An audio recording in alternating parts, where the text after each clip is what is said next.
Assalamualaikum warahmatullahi wabarakatuh.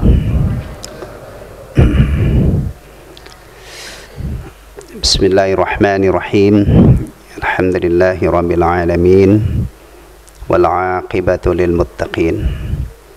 Wala udwana illa 'alal zalimin.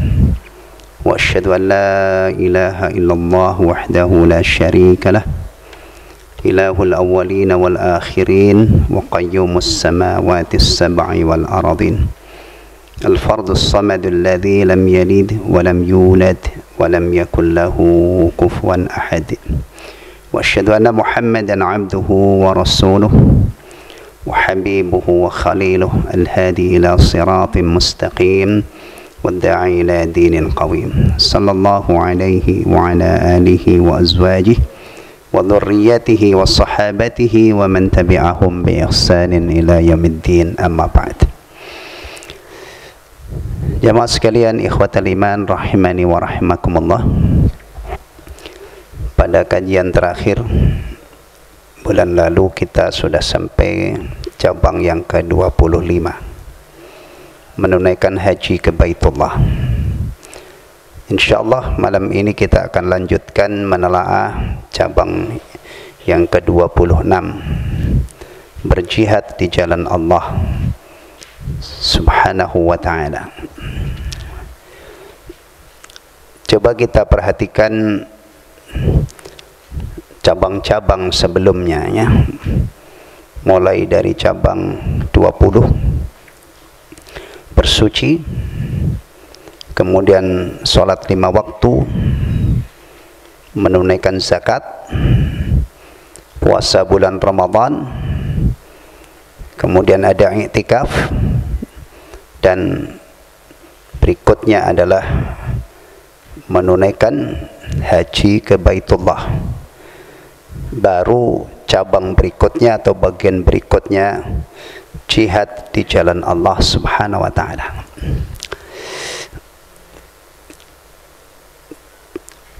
Perhatikan,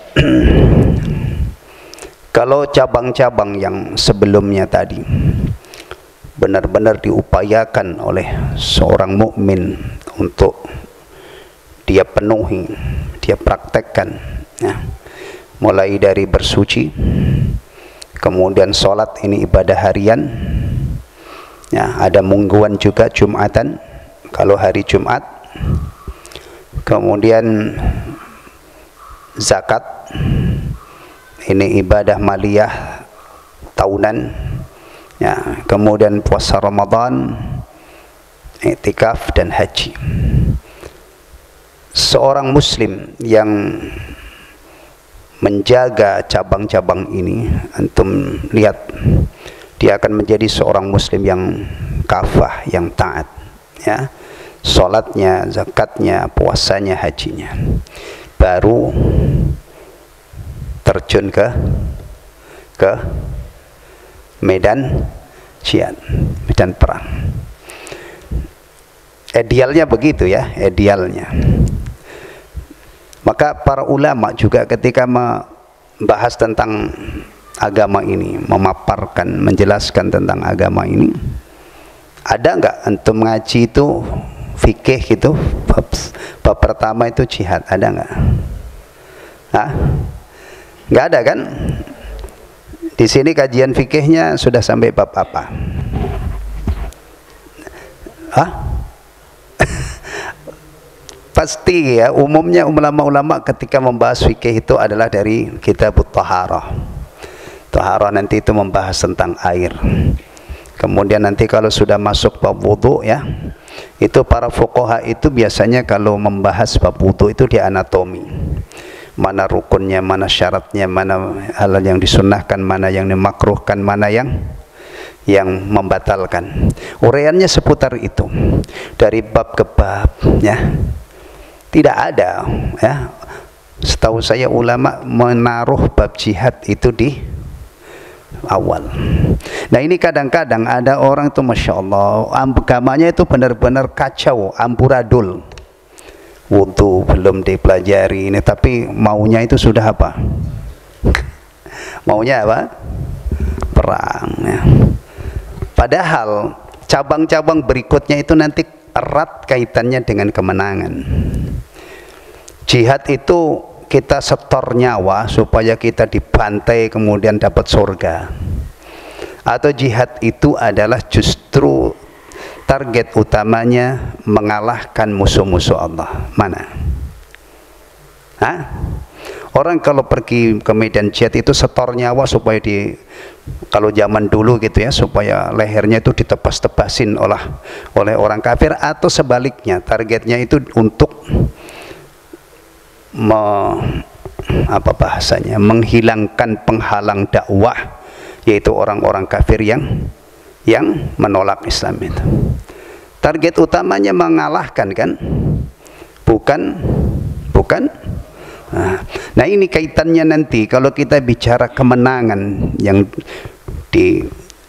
diimpikan, kemenangan yang didambakan, maka ketaatan, ketakwaan, kesabaran itu menjadi awamil penting, menjadi faktor-faktor penting penyebab untuk meraih kemenangan. Wa kana nasrullahi haqqan 'alal mu'minin. Dan pertolongan Allah itu pasti Allah limpahkan kepada orang-orang, Allah berikan kepada orang-orang mukmin. Nah ini kalau kita runut gitu ya, penyajiannya ini bagus banget. Orang muslim sebelum medan perang dia ahli taharah. Yang namanya wudu, yang namanya mandi janabah atau tayamum ketika tidak mendapatkan air, ini adalah kegiatan rutin harian. Kaitannya dengan sholat 5 waktu. Sholat 5 waktu ini juga dijelaskan oleh Allah Subhanahu wa taala, wa aqimis shalah innas salata tanha anil fakhsya'i wal munkar. Ini madrasah hebat ini. Kalau ditekuni dengan benar, itu akan mengorbitkan orang-orang yang punya imunitas terhadap fakhsya dan munkar. Makanya kalau ada orang mengaku beragama Islam sudah tidak sholat, kalau toh seandainya gitu ya, ini rame-rame masuk ke kancah perang melawan orang kafir, keperpihakan Allah Subhanahu wa taala jauh. Jadi kemenangan itu akan sulit untuk diraih. Demikian juga ibadah yang lainnya. Ini mirip dengan surah Al-Asr. Surah Al-Asr, surah yang pendek ya, bahkan pendek, bisa dikatakan pendek sekali. Tapi Imam Syafi'i rahimahullah pernah menilai, mengomentari surah ini, "Lau ma anzalallahu ala khalqihi siwa hadhihi surah lakafathum." Kalau seandainya Allah tidak menurunkan untuk hambanya selain surah ini, maka itu sudah cukup bagi mereka. Ada apa dalam surah ini? Ada jalan keselamatan disebutkan di dalam surah ini. Semua orang pasti merugi illal ladzina amanu wa amilus salihat. Baru berikutnya watawassaw bil haqqi watawassaw bil haqqi watawassaw bis sabr. Watawassaw bil haqqi watawassaw bis sabr. Amanu wa amilus salihat, ini ke dalam, ya kan? Ke dalam. Seorang muslim ya, menempa dirinya, dia serap iman, dia latih dirinya untuk beramal soleh. Baru setelah itu nolong orang lain, memperbaiki orang luar, ya kan? Watawassaw bil haqqi watawassaw bis sabr. Bagaimana kalau seandainya orang itu dirinya tidak diperhatikan, tidak ada iman, tidak ada amal soleh, kemudian dia nolong orang lain, memperbaiki orang lain? Enggak begitu. Beragama itu dimulai dari kita dulu, baru orang lain. Keluarga juga begitu kah? Qu anfusakum wa ahlikum nar. Bukan keluarganya yang dipikirkan dulu, tapi dirinya enggak dari. Demikian juga kita kalau berdoa, dimulai dari diri kita baru orang lain. Rabbighfirli, bahkan doakan orang tua saja itu setelah kita mohon ampun untuk diri kita sendiri. Ya. Rabbana ighfir lana wa li ikhwanina alladzina sabaquna bil iman. Jadi sebelum orang itu mau nolong orang lain, ya, mendakwai, mengajak masuk Islam, ya kan? Nah, itu dimulai dari diri sendiri dulu. Menjadi muslim sejati, baru nah, ikut berusaha untuk menegakkan agama Allah di muka bumi, yang kadang-kadang berhadapan dengan orang-orang yang menolak agama ini, sehingga terpaksa harus ada perang. Nah, gambarannya seperti itu, ya. Nah, sekarang perang tidak ada, kita ngapain? Ya mulai dari tadi bersuci, sholat 5 waktu. Ini kan tidak ada yang menghalangi kita untuk ini. Ya, kemudian menunaikan zakat, puasa bulan Ramadan, bahkan puasa sunnah, ya, masih bisa kita lakukan, ya. Sampai kemarin itu puasa Asyura itu sampai ada yang ngadain iftar jama'i untuk Asyura, ya. Gak tahu antum kalau puasa sunnah itu lebih suka buka sendiri atau buka jama'i? Kenapa? Iya, ya, kalau bisa sendiri-sendiri. Bahkan kalau bisa itu jangan ada orang tahu. Sebaiknya kalau antum bisa puasa sunnah bertahun-tahun, Senin, Kamis, Ayyamul Bid misalnya, nggak ada orang yang tahu, itu lebih apa? Hah? Masya Allah, lebih bagus gitu, ya. Taib. Nah, sekarang kita telaah, ya. Silakan buka halaman berapa itu? 92, ya. Berjihad di jalan Allah Subhanahu wa taala. Ya. Berjihad di jalan Allah sebagaimana firman Allah Ta'ala, wajahidu fillahi haqqa jihadi, dan berjihadlah kamu pada jalan Allah dengan jihad yang sebenar-benarnya. Baik, di sini ada penjelasannya. Antum lihat catatan ini, kakinya nomor 49, halaman 93. Jihad adalah dakwah kepada agama yang benar. Antum lihat penjelasannya sini, jihad adalah dakwah kepada agama yang benar. Agama yang benar itu apa? Hah? Islam. Kemudian apa lagi? Agama yang benar itu apa?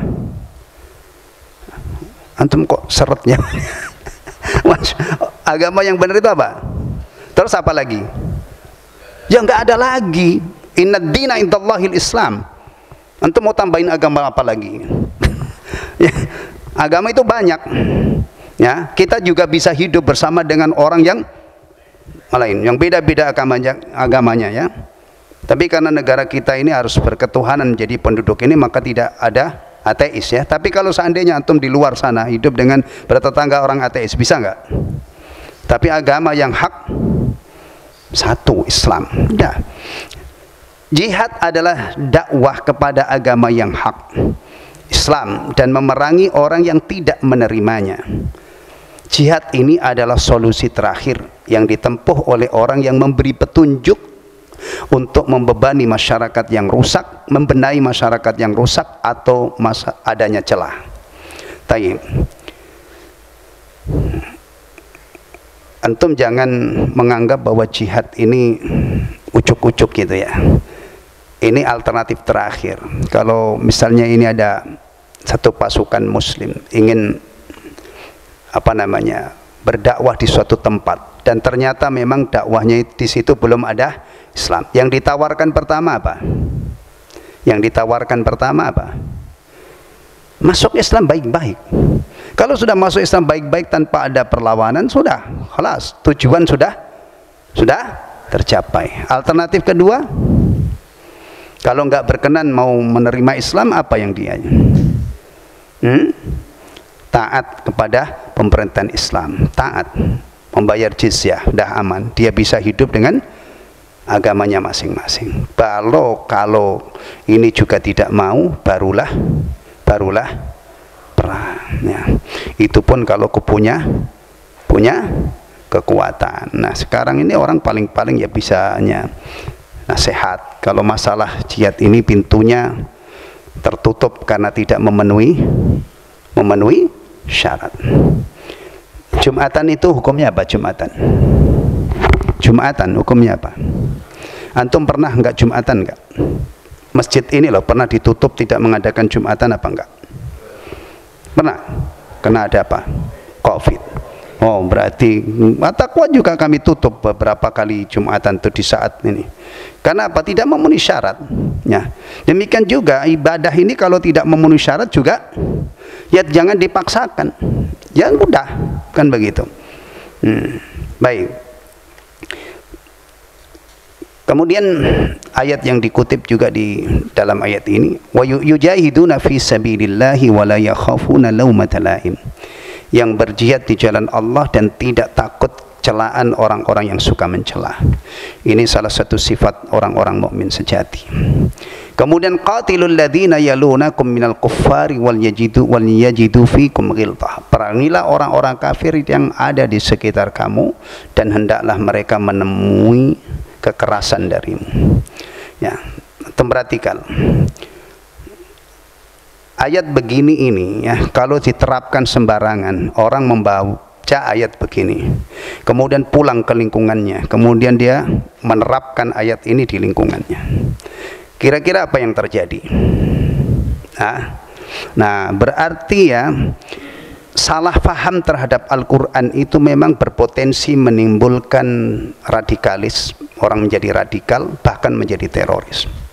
Ini sudah dianalisa oleh ulama-ulama di awal-awal gemparnya masalah terorisme. Apa salah satu penyebabnya? Ayat-ayat yang terapannya itu di medan perang, ya, diterapkan dalam kondisi begini nih, damai ini, Masya Allah. Makanya ayat itu tidak ada yang maudhu, nggak ada kan, nggak ada yang dhaif. Semua ayat itu pasti teksnya, nasnya benar karena dijaga oleh Allah Subhanahu wa taala. Tapi masalahnya itu adalah penafsirannya. Ini yang harus hati-hati. Ayat Al-Qur'an tidak ada yang salah. Cuman kadang-kadang dicomot, dikutip, ditempatkan di tempat yang salah. Ya, ini masalahnya. Ya. Sehingga muncullah ayat yang seharusnya diterapkan di medan perang di bawah ke kondisi damai. Maka ada ide bom panci dulu ya. Bom apa lagi? Bom apa? Selain panci apa? Bahan bakunya apa? Peralon gitu ya. Masya Allah. Diledakkan di tempat-tempat kerumunan orang dalam keadaan sama sekali tidak ada perang. Bahkan kita syukuri keadaan itu damai. Begini ini kan berarti kesalahannya.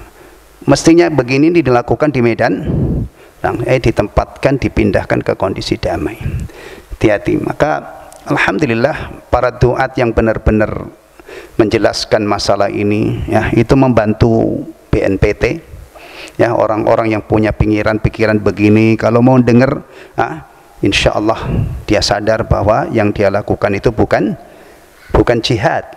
Jihad itu mulia banget, tidak seperti itu, ya. Taib. Kemudian ya ayuhan nabiyyu hardil mu'minina 'alal qital. Hai nabi, kobarkanlah semangat para mukmin untuk berperang. Baik, ini yang diperintah nabi ya.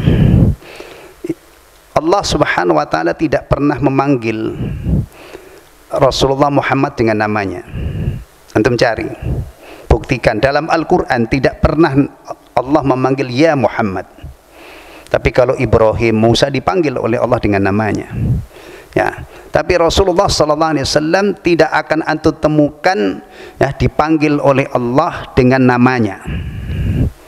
Ini menunjukkan bahwa Rasulullah itu sangat istimewa. Ya ayuhan nabi, ya ayuhan nabiyyu idza talaqtumun nisaa fatalliquhunna li'iddatihin. Al-ayah.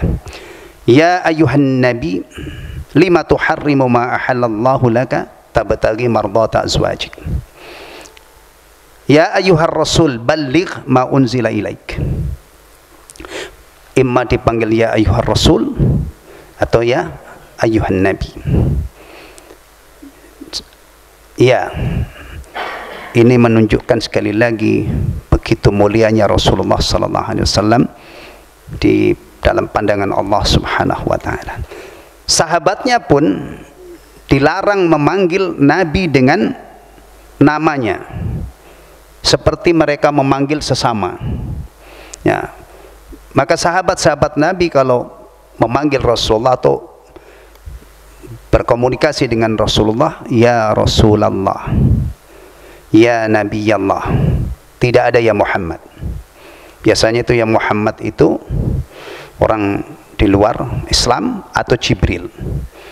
Jibril menyapa, ya Muhammad akhbirni anil Islam, ya kan? Tapi kalau sahabat-sahabat Nabi setelah dididik oleh Allah, setelah dibimbing oleh Allah, tidak boleh memanggil Rasul seperti memanggil sebagian mereka terhadap sebagian yang lain. Maka memanggilnya ya Rasulullah, ya Nabi Allah, ya.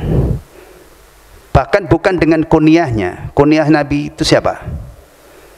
Abul Qasim. Abul Qasim. Sahabat tidak memanggil ya Abul Qasim, ya Rasulullah, ya Nabi Allah. Dan alhamdulillah kita juga dididik adab ini. Umumnya kalau manggil orang ini, ya, saya manggil orang itu tidak bisa saya manggil namanya. Kalau sepuh saya panggil Mbah. Kalau ini Pak Akbar aja saya tidak pernah manggil Pak Akbar, kamu dari mana? Selalu saya sapa Pak. Ini adab, ya. Enak itu kalau nyapa orang beradab itu dengan adab, masya Allah. Ya, yang disapa itu hatinya apa? Berbunga-bunga karena sapaan yang beradab. Ya. Ada nggak anak memanggil orang tuanya itu nama terangnya? Masya Allah, kalau ada kebangetan-bangetin bapaknya kemana, nggak sempat ngajarin anak. Anak manggil orang tuanya,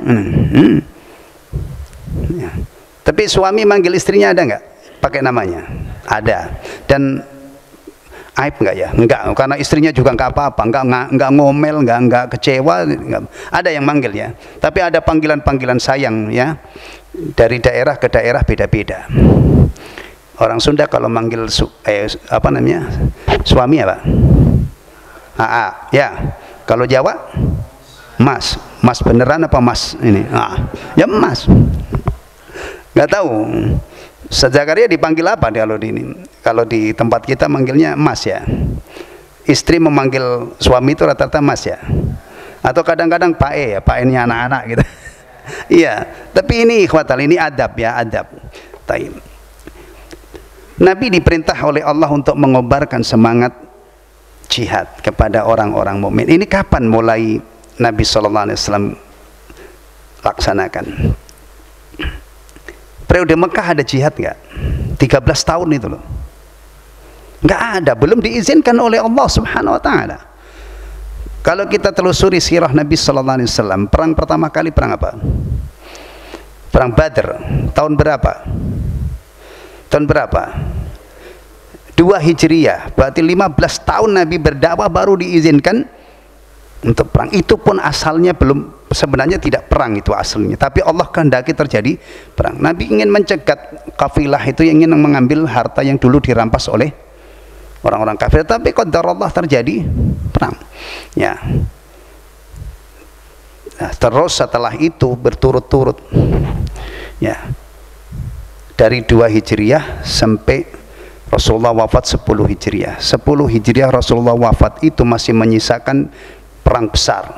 Rasulullah sudah menunjuk panglima ya, tapi tidak, Rasulullah sudah keburu apa? Wafat. Jadi wafatnya Rasulullah itu masih menyisakan agenda perang besar. Kemudian setelah itu dilanjutkan oleh Khulafaur Rasyidun ya. Baik, ikhwatal iman rahimani wa rahimakumullah. Itu ayat-ayat yang dikutip ya. Kemudian hadis yang dikutip di sini dalam bab ini adalah sabda Rasulullah sallallahu alaihi wasallam muttafaqun alaih, ayyul a'mali afdal, amal apa yang paling utama? Qal al-imanu billahi wa rasuli, beriman kepada Allah dan Rasulnya. Faqila, lalu ditanya lagi, thumma madza, kemudian apa? Qala al-jihadu fi sabilillah, jihad di jalan Allah. Qila thumma madza, ditanyakan kepada beliau, kemudian apa? Beliau menjawab hajjun mabrur, haji yang mabrur. Mabrur ini dambaan orang-orang yang melakukan ibadah haji, dan juga doa kita untuk orang-orang yang sudah berhaji, mudah-mudahan mabrur. Apa itu mabrur? Mabrur ay makbul, hajinya diterima. Kemudian Apa ciri haji yang mabrur? Ciri haji yang mabrur sudah dijelaskan oleh para ulama, juga dijelaskan oleh Rasulullah SAW. Pernah dengar haji mabrur itu cirinya apa? Indikasinya kalau orang itu hajinya mabrur apa? An yarji'a zahidan fid dunya raghiban fil akhirah. Kalau ada orang pulang haji, ya, urusan dunianya terkendali, dia tidak lagi rakus, dia tidak lagi memakan yang haram, ya, dan antusias, semangat, fokus untuk kebahagiaan akhiratnya. Tanda kuat kalau hajinya mabrur. Nah, orang-orang yang kepingin bahagia di akhirat itu sederhananya apa ke dalam kesehariannya? Amal unggulannya apa? Sholat 5 waktu, sholat berjamaah kalau dia laki-laki. Antum lihat ayat-ayat yang menghabarkan surga, ya, itu pasti melibatkan sholat di dalamnya. Kalau ada orang dinyatakan oleh Allah pada akhirnya dia min ahlil jannah, itu melibatkan sholat. Bukti yang pertama, ketika Allah menyebutkan sifatul muttaqin di awal surah Al-Baqarah, berawal dari alladzina yu'minuna bil ghaibi, lanjut yang kedua apa? Wa yuqimunas shalah. Puncaknya Allah nyatakan ulaika humul muflihun. Ulaika ala hudam min rabbihim wa ulaika humul muflihun. Nih, lebih telak lagi di dalam surah Al-Mu'minun. Qad aflahal mu'minun. Apa yang disebutkan pertama apa lagi? Salat kan yang disebutkan pertama. Alladzina hum fi salatihim khashi'un. Ini kaitannya dengan kualitas salatnya. Ya.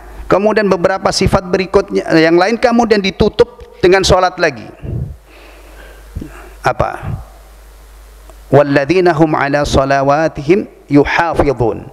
Baru dinyatakan oleh Allah ulaika humul warithun alladzina yarithuna al-firdausa hum fiha khalidun. Sederhana banget ikhwatan. Maka kalau ada orang ya kepengen masuk surga kemudian mengabaikan sholat 5 waktu, kalau diukur dengan Al-Quran ini orang aneh. Setiap ayat yang menjelaskan tentang apa surga, ya, itu pasti melibatkan sholat. Iman, ya, iman itu yang pertama. Alladzina yu'minuna bil ghaib, ya kan? Tapi kalau yang bersifat amaliyah maka itu adalah sholat 5 waktu, karena memang amal wajib. Nah, ibadah wajib bagi orang Islam yang tidak bisa ditinggalkan dalam keadaan apapun itu adalah sholat. Jangankan meninggalkan gitu ya, baru mengabaikan, meremehkan, itu sudah kena ancaman yang sangat mengerikan. Fawailul lil musallin. Ayat ini diancamkan untuk orang yang meninggalkan sholat atau sholat yang sholat, yang masih sholat. Sholat kan jelas fawailul lil musallin alladzina hum an sholatihim sahun. Antum perhatikan, alladzina hum an sholatihim sahun. Ya, yang diancam dalam ayat sebelumnya itu adalah alladzina hum an sholatihim sahun. Sholat si sholat, tapi dia meremehkan sholatnya. Meremehkan itu bentuk prakteknya banyak, mengulur-ulur waktu sampai menjelang akhir, kemudian sholatnya terburu-buru. Apalagi kalau sampai bablas lewat waktunya. Ya, biasanya orang itu kalau melakukan sesuatu waktunya sempit, apa yang dia lakukan? Terburu-buru. Rasulullah menyifati dzalika sholatul munafik. Itu sholatnya orang munafik. Atau bisa saja waktunya sudah beres, tapi pelaksanaannya buruk, teknis, menyangkut teknis pelaksanaannya. Hati-hati ya, ada orang rajin sholat tapi nilainya sama dengan tidak pernah sholat. Bukan hanya tidak sempurna, tidak pernah sholat. Berlebihan nggak saya membuat statement seperti itu? Hah? Enggak ya. Kalau antum faham tentang kejadian di masa Rasulullah SAW, ada seorang sholat, ya, dia tidak tahu salahnya, orang namanya belum tahu, ya kan? Yang dia amalkan itu ya sebatas itu yang dia tahu. Selesai sholat, menghampiri Rasulullah SAW, mengucapkan salam. Rasulullah berkenan menjawab salamnya, tapi Orang ini disuruh oleh Rasulullah ngulangi lagi, irji' fasalli fa innaka lam tusall. Subhanallah, keadaan begini ini ikhwatal iman tidak mungkin ditemukan di zaman sekarang. Ya, ada orang sholatnya buruk banget pergi, nggak ada yang nolong, kita takut negurnya, sungkan negurnya. Di zaman Nabi SAW ada begini ini nggak dibiarkan oleh beliau. Sono sholat lagi, irji' fasalli. Ya, ini bahasanya bahasa Arab ya. Kalau saya terjemahkan dengan cita rasa saya sebagai orang Jawa ya, seandainya saya melakukan itu, mas tolong sholat ulangi lagi ya sholatnya. Nah, ya kan, ya seperti Rasulullah kalau mengomando mengomando merapatkan dan meluruskan barisan, redaksinya apa diantaranya? Sawu sufufakum fa inna tasfiyatas sufufi min tamamis shalah. Kalau saya menerjemah biasanya di At-Taqwa, kalau asar duhur itu saya terjemah, karena ada orang-orang yang lain yang mungkin tidak paham. Nah, kan banyak itu tukang ojek, orang-orang ini pada sholat itu saya terjemah, mohon dirapikan dan dirapatkan dan diluruskan barisan. Saya kasih kata penghalus, mohon, silakan dirapatkan, luruskan. Ya, kita pakai apa namanya, cita rasa. Karena kita itu kalau nyuruh orang rapat lurus tuh kayaknya ketus banget gitu loh. Padahal bahasanya ya memang gitu, sawu sufufakum. Ya kasih bumbu-bumbu inilah supaya sedap gitu ya. Ya. Iya. Ya tadi kalau Abu Bakar itu menyapa Umar gimana? Kalau orang Arab, ya Umar. Umar menyapa Abu Bakar, ya Abu Bakar. Tapi di sini enggak. Tadi kalau sepuh biasanya mbah. Apalagi kalau dia punya makom tertentu di masyarakat ya. Kiai misalnya dipanggil Mbah Yai, ya kita panggil Mbah Yai. Pak Ustadz ya panggil Pak Ustadz. Nah, ini adab cara menyapa orang-orang yang ada di sekitar kita. Tayyib. Ya. Haji yang mabrur tadi apa?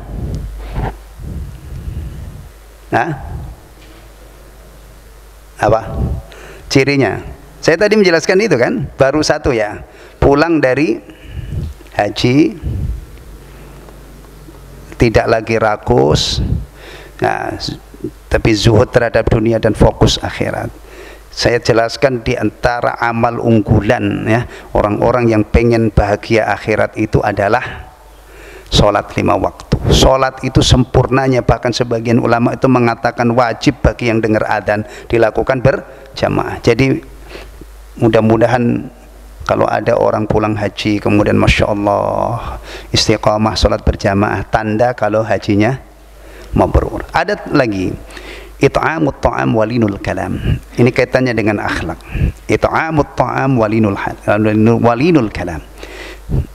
Apa menjadi dermawan, gak tegaan melihat orang lapar sehingga dia memberi makan. Walinul kalam, dan lembut tutur katanya.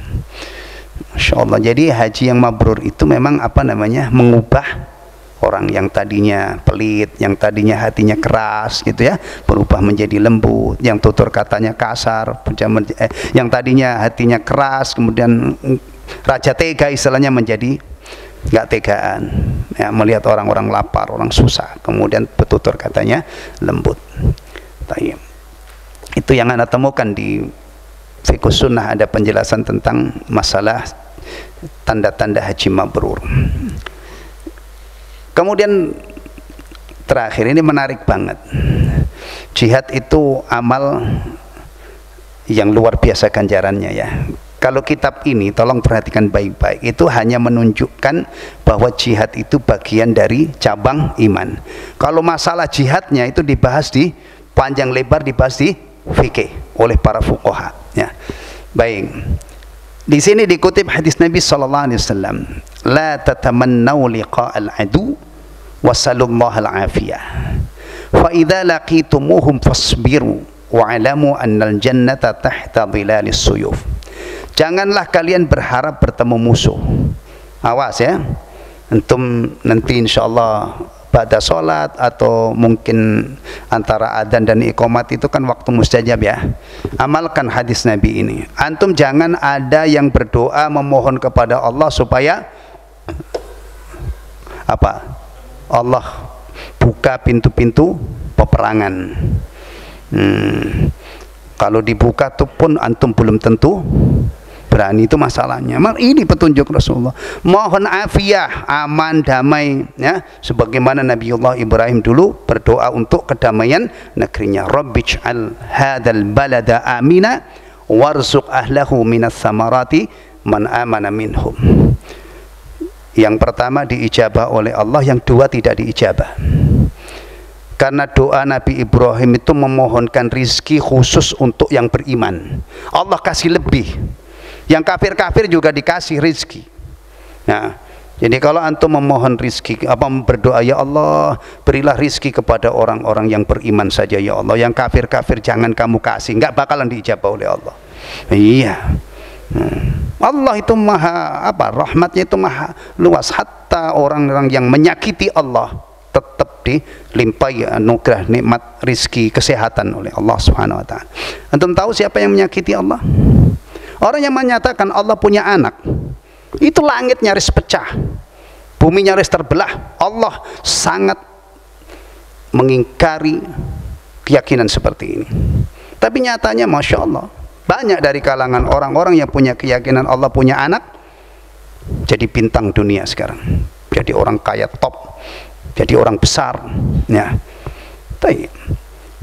Baik, ini petunjuk Rasulullah, minta afiah ya. Tapi jika kalian menemui mereka, bersabarlah. Jadi prinsipnya apa? Musuh itu jangan dicari, tapi kalau sudah ketemu pantang mundur. Di satu sisi dilarang berdoa memohon kepada Allah agar terjadi peperangan, enggak, minta afiah. Memang perang itu enak, Masya Allah, apalagi zaman sekarang. Zaman sekarang itu kalau ada misalnya ya, tuh lihat Soviet dengan Ukraina ya, kira-kira zaman sekarang ini ada nggak senjata itu kalau dijatuhkan di wilayah Rawalumbu ini sudah lenyap seluruh jembatan, dari jembatan 1 sampai ini, ada nggak? Cukup satu senjata dijatuhkan di Rawalumbu, hilang Rawalumbu. Rumah, apalagi rumah-rumah begini ini ya kan, udah rata dengan tanah. Masya Allah, senjata sekarang itu mengerikan ya. Maka minta afiah ya kan. Tapi kalau seandainya sudah terjadi, kata Rasulullah, jangan lari, harus bersabar.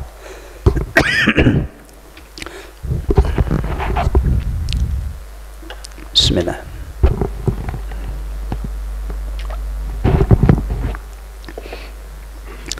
Jemaah sekalian, kalau kita bicara sabar ya, itu yang paling berat sabar apa? Sabar apa? Ya ini, terapan sabar yang paling berat itu adalah di medan perang. Apalagi kalau musuhnya juga sabar, di sini adu sabar. Masya Allah. Ya, tapi kadang-kadang kalau tidak ada perang ini ya sabar ya terapannya ketika kita kena musibah, sabar ngurusin keluarga dengan segala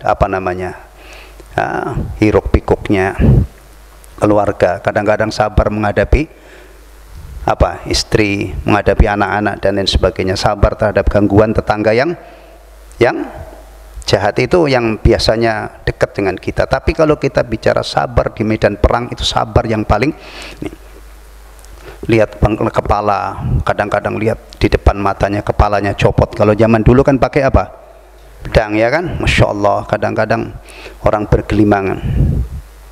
Makanya ada salah satu dosa besar itu yang terkait dengan medan perang. Apa? At-tawalli yaumaz zahf, lari meninggalkan medan perang ketika ketemu musuh. Kita kalau belajar dosa besar itu ada yang kaitannya dengan medan perang. Tapi karena kita tidak pernah perang, jadi tidak pernah melakukan dosa ini. Iya kan? Antum yang pernah lari dari medan perang siapa? Orang nggak pernah perang, berarti nggak pernah melakukan dosa ini ya. Tapi yang lain Masya Allah kita banyak melakukan.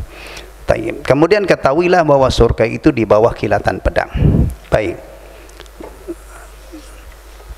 Di kitab Riyadhus Shalihin itu Imam An-Nawawi menyebutkan kitabul jihad. Antum yang punya Riyadhus Shalihin, saya sarankan untuk rujuk ini.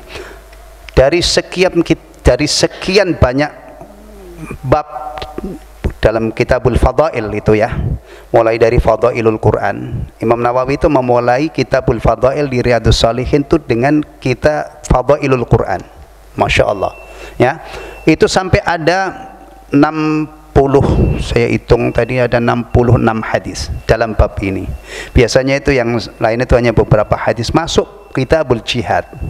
Subhanallah, itu ternyata beliau kutip atau beliau nukil di dalam Riyadhus Shalihin itu sampai 66 hadis. Itu pun beliau mengatakan ini sebagiannya, bukan semuanya, menunjukkan bahwa bab yang sedang kita pelajari ini adalah bab yang sangat dari sisi fadilahnya luar biasa. Karena sudah masuk Isya, mungkin nanti insyaallah pertemuan berikutnya saya sempurnakan ya. Dari jihad ini ada apa? Orang-orang yang gugur di medan perang itu namanya apa? Syuhada, ya kan? Ya. Kemudian orang yang dikategorikan syahid dalam ajaran Islam itu apakah hanya orang yang gugur di medan perang? Ternyata tidak, masih ada kematian-kematian yang lain ya, yang masuk dalam kategori jihad, tapi jihadnya tentu tidak sama dengan jihad yang gugur di medan perang. Namanya syahid akhirat, dapat ganjaran seperti ini. Perlakuannya terhadap jenazah juga beda. Insya Allah nanti saya tambahkan itu untuk menambah ini bahwa subhanallah, ternyata jihad itu adalah amal ibadah yang luar biasa. Dalil dari hadis-hadis Nabi itu yang menunjukkan keutamaannya luar biasa. Dan juga kita kembangkan ada kematian-kematian tertentu yang masuk dalam kategori syuhadaul akhirah. Ini kadang-kadang kalau tidak diilmui, orang menganggap kematian yang tidak baik. Loh, si fulan itu rajin ibadah kok matinya begitu ya? Oh, padahal matinya itu adalah mati termasuk dalam kategori syahid. Ini kalau tidak diilmui kadang-kadang berbahaya untuk kehidupan kita bermasyarakat ini. Ada kematian yang bagus menurut ajaran kita, agama kita, tapi orang yang tidak faham mengira itu adalah kematian yang tidak baik. Itu pentingnya ilmu. Wallahu ta'ala alam bissawab. Sampai di sini. Alhamdulillahilladzi bi ni'matihi tatimmus shalihat. Subhanakallahumma wa bihamdika asyhadu an la ilaha illa anta astaghfiruka wa atubu ilaik. Wassalamualaikum warahmatullahi wabarakatuh.